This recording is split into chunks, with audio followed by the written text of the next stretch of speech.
Good morning बच्चों।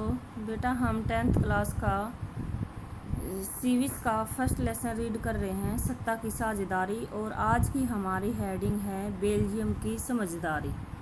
तो जैसा कि बेटा हमने देखा है एक श्रीलंका के उदाहरण के द्वारा और एक बेल्जियम के उदाहरण के द्वारा कि बेल्जियम में सत्ता का बंटवारा किया गया और श्रीलंका में सत्ता का बंटवारा नहीं किया गया।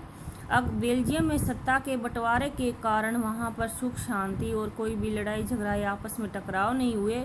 और श्रीलंका में अगर सत्ता की साझेदारी नहीं की गई तो वहाँ पर गृह युद्ध छिड़ गया और जान माल की हानि हुई। तो इससे हमारा समझ में आ गया कि सत्ता की साझेदारी कितनी ज़रूरी है।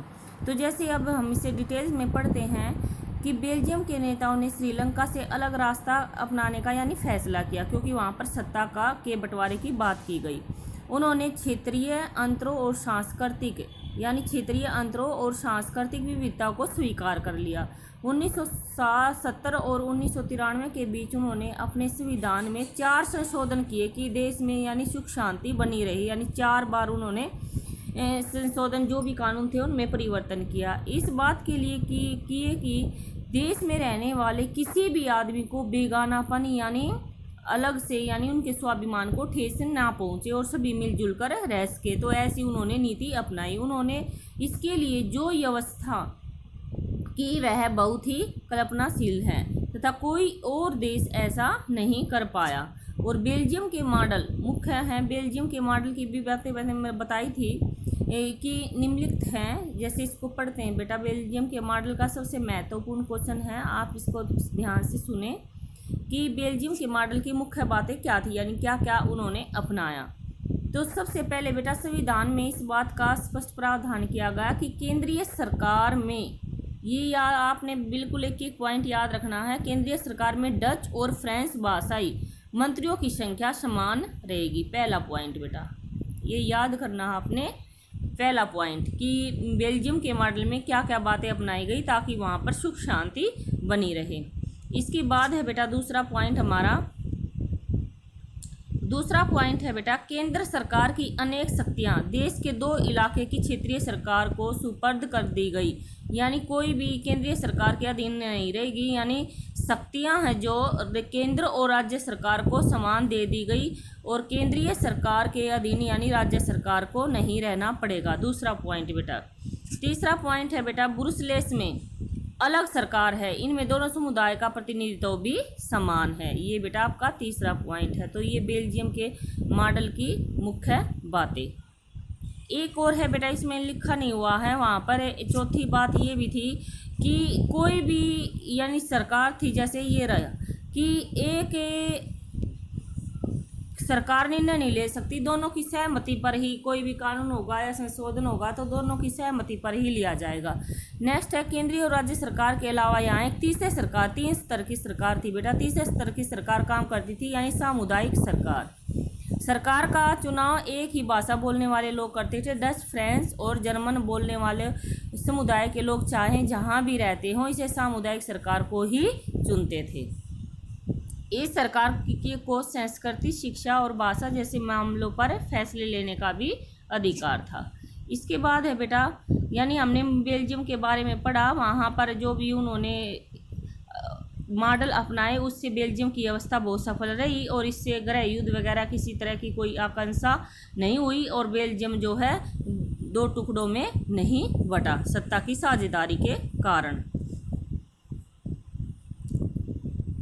तो इससे बेटा हमें पता चलता है कि बेल्जियम और श्रीलंका की इन कथाओं से हमें शिक्षा मेन क्या मिलती है। शिक्षा दोनों ही देश लोकतांत्रिक हैं, बेल्जियम भी और श्रीलंका भी। फिर भी सत्ता की साझेदारी के सवाल को उन्होंने अलग अलग ढंग से निपटाने की कोशिश की। बेल्जियम के नेताओं को लगा कि विभिन्न समुदाय और क्षेत्रों की भावना का आदर करना चाहिए, इससे देश में एकता बनी रहेगी। और इस एहसास के चलते दोनों पक्ष से सत्ता की साझेदारी करने पर सहमत हुए। श्रीलंका ने ठीक इसका उल्टा रास्ता अपनाया। इससे यह पता चलता है कि अगर बहुसंख्यक समुदाय दूसरे अल्पसंख्यक पर प्रभुत्व या सत्ता को यानी हिस्सेदारी बनाने का जो उनका फैसला नहीं था, इससे एकता का संकट पड़ सकता है। तो बेटा हमें शिक्षा यही मिलती है कि सत्ता की, तो अब आपकी समझ में आ गया होगा कि सत्ता की साझेदारी क्यों आवश्यक है। अब यही क्वेश्चन आ गया बेटा, सत्ता की साझेदारी क्यों आवश्यक है। वैसे तो आपको आसान करने के लिए उदाहरणों के माध्यम से भी बता दिया गया है, लेकिन फिर भी इसको हम डिटेल से पढ़ते हैं, सत्ता की साझेदारी क्यों जरूरी है। इस प्रकार सत्ता के बंटवारे के पक्ष में दो तरह के फर्क दिए जा सकते हैं। पहला, सत्ता का बंटवारा ठीक है क्योंकि इसमें विभिन्न सामाजिक समूहों के बीच टकराव का अंदेशा कम होता है। याद रखिए बेटा, इसके प्रॉफिट भी होंगे और लॉस भी मिलेगा आपको, लाभ भी और हानि भी।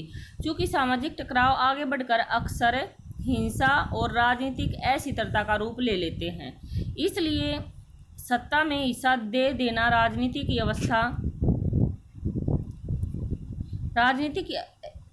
व्यवस्था के स्थायित्व के लिए अच्छा है। बहुसंख्यक समुदाय की इच्छा को बाकी सभी पर थोपना तात्कालिक तौर पर लाभकारी लग सकता है, पर आगे चलकर यानी एक समय में अगर बहुसंख्यक अल्पसंख्यक पर अपना प्रभुत्व दिखाते हैं तो आगे चलकर इसकी अखंडता के लिए खतरा उत्पन्न हो सकता है।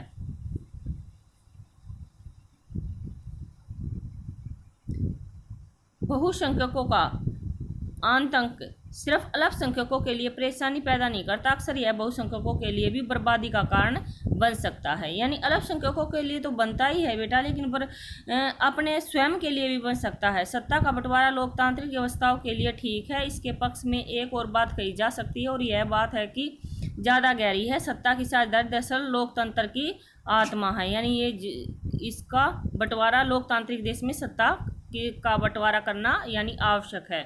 लोकतंत्र का मतलब ही होता है कि जो लोग इस शासन व्यवस्था के अंतर्गत हैं, इनके बीच सत्ता का बंटवारा, सत्ता को बांटा जाए और ये लोग इसी डर्रे में रहे। इसलिए वैध सरकार वही है, यानी कानूनी सरकार बेटा होती है, वह सरकार वही है जिसमें अपनी भागीदारी के माध्यम से सब समूह शासन व्यवस्था से जुड़ते हैं।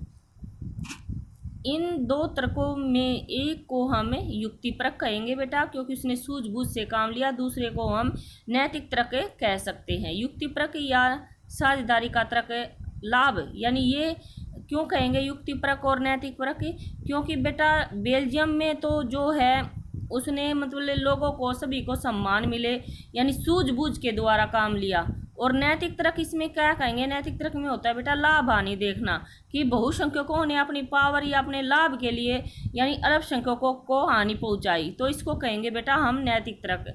तो इसलिए कह सकते हैं कि जो सत्ता का बंटवारा है बेटा दो तरह से होता है, युक्तिपरक और नैतिक परक।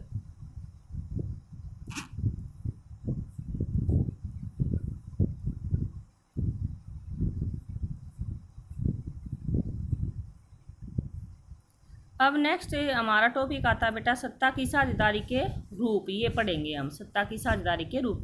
राजनीतिक सत्ता का बंटवारा नहीं किया जा सकता, इसी धारणा के विरुद्ध सत्ता की साझेदारी का विचार सामने आया था।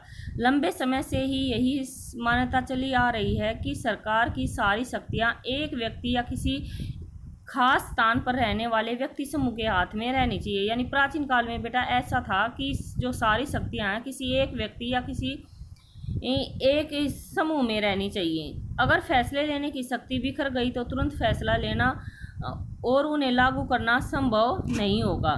लेकिन लोकतंत्र की बुनियादी सिद्धांत है कि जनता की सारी राजनीतिक शक्तियों का स्रोत है। इसमें लोग स्वशासन की संस्थाओं के माध्यम से अपना शासन चलाते हैं। एक अच्छे लोकतांत्रिक शासन में समाज के विभिन्न समूहों और उनके विचारों को उचित सम्मान, यानी सभी के विचारों को और समूह को सम्मान दिया जाना चाहिए। और सार्वजनिक नीतियाँ तय करने में सबकी बातें शामिल, यानी सबके बातें जो भी उनकी हैं वो शामिल की जानी चाहिए। इसलिए उसे लोकतांत्रिक शासन को अच्छा, यानी लोकतांत्रिक शासन को अच्छा क्यों माना जाता है, क्योंकि सभी की जो भी समस्याएं हैं, जो भी विचार हैं, सभी को पर ध्यान दिया जाता है, जिसमें ज़्यादा से ज़्यादा नागरिकों को राजनीतिक सत्ता में हिस्सेदार बनाया भी जाता है। इसके बाद है बेटा हमारा आधुनिक लोकतांत्रिक व्यवस्था में सत्ता की चारधारी के अनेक रूप हो सकते हैं। हम इनको उदाहरण के माध्यम से पढ़ते हैं। जैसे आपने पिछली क्लासों में भी पढ़ा है कि शासन के विभिन्न 3 अंग हैं, विधायिका, कार्यपालिका और न्यायपालिका के बीच यानी सत्ता का बंटवारा होता है। और इसे हम सत्ता के क्षैतिज वितरण भी कहेंगे, क्योंकि इसमें सरकार के विभिन्न अंग एक ही सत्र पर रहकर यानी अपनी अपनी शक्तियों का उपयोग करते हैं। ऐसे बंटवारे से यह सुनिश्चित हो जाता है कि कोई भी एक अंग सत्ता का असीमित उपयोग यानी कोई सा भी विधायिका, कार्यपालिका या न्यायपालिका किसी भी तरह अपने जो भी उनको कानून मिले हुए हैं यानी कानूनों के अंतर्गत रहकर ही वे कार्य कर सकते हैं। अपनी शक्तियों का प्रयोग यानी असीमित ढंग से नहीं कर सकते। हर अंग दूसरे पर अंकुश रखता है।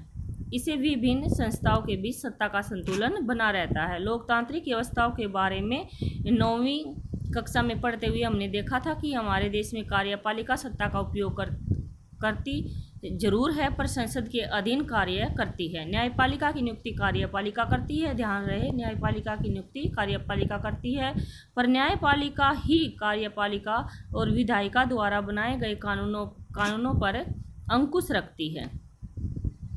इस व्यवस्था को नियंत्रण और संतुलन की व्यवस्था भी कहा जाता है बेटा। जब ये एक दूसरे पर नियंत्रण रखती है तो इससे संतुलन बना रहता है, तो इसी व्यवस्था को हम संतुलन की व्यवस्था भी कहते हैं। सरकार के बीच भी विभिन्न सत्रों पर सत्ता का बंटवारा होता है। जैसे पूरे देश के लिए एक सामान्य सरकार हो और फिर प्रांत और क्षेत्रीय, जैसे हमने पढ़ा था बेटा, केंद्रीय सरकार, राज्य सरकार और क्षेत्रीय सरकार। तो आप इसे भी याद रखें, ये आपने पढ़ रखा, केंद्रीय सरकार यानी प्रांतीय सरकार और क्षेत्रीय सरकार। नेक्स्ट टॉपिक है बेटा हमारा, संविधान ने इस बात को स्पष्ट उल्लेख किया है कि केंद्र राज्य सरकारों के बीच सत्ता का बंटवारा किस तरह होगा। बेल्जियम में तो यह काम हुआ, श्रीलंका में नहीं हुआ। राज्य सरकारों के नीचे के स्तर की सरकारों के लिए भी ऐसी व्यवस्था ही हो सकती है। नगर पालिका और पंचायतें, यानी हमने देखा हमारे यहाँ पर यानी तीसरी प्रकार की सरकार भी है, जैसे कि बेल्जियम में भी बनाई गई नगर पालिका और पंचायतें। उच्चतर और निम्नतर स्तर की सरकारों के बीच सत्ता के ऐसे बंटवारे को ऊर्ध्वाधर वितरण, ये छोटे छोटे असाइनमेंट के क्वेश्चन है बेटा, इनको ध्यान रखिए आप, ये याद करना आपने। ऊर्ध्वाधर वितरण किसे कहा जाता है। सत्ता का बंटवारा विभिन्न सामाजिक समूहों मसलन भाषाई धार्मिक समूहों के बीच भी हो सकता है। बेल्जियम में सामुदायिक सरकार है, इस व्यवस्था का एक अच्छा उदाहरण है। अगर हमें सामुदायिक सरकार का पूछा जाए, क्योंकि उसने सब समूहों के तरफ ध्यान दिया, सभी की समस्याओं का ध्यान दिया, तो हम बेल्जियम का उदाहरण अच्छे ढंग से दे सकते हैं। कुछ देशों के संविधान और कानून में इस बात का प्रावधान है कि सामाजिक रूप से कमजोर समुदाय और महिलाओं को विधायिका और प्रशासन में हिस्सेदारी दी जाए। और पिछले साल हमने अपने देश में प्रचलित आरक्षित चुनाव क्षेत्र वाली ऐसी ही व्यवस्था के बारे में पढ़ा था। इस तरह की व्यवस्था विधायिका और प्रशासन में अलग अलग सामाजिक समूहों को हिस्सेदारी देने के लिए की जाती है, ताकि लोग खुद को शासन से अलग न समझे। इसके बाद है बेटा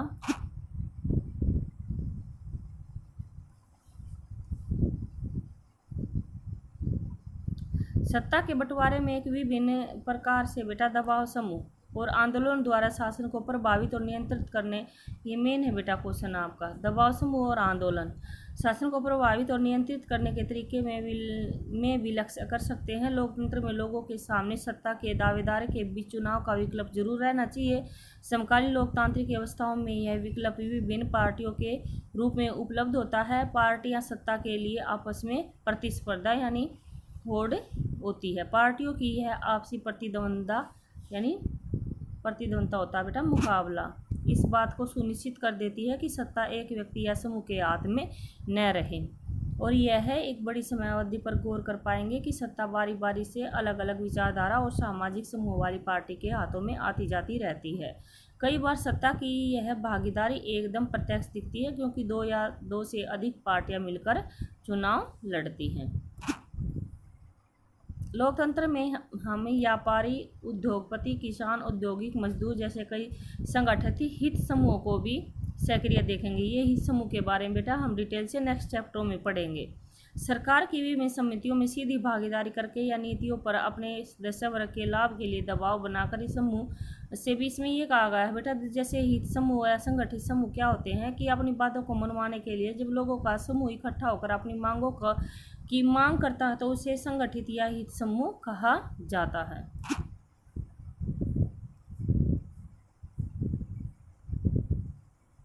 तो आपका लेसन बेटा आज कंप्लीट हो जाता है। Thank you.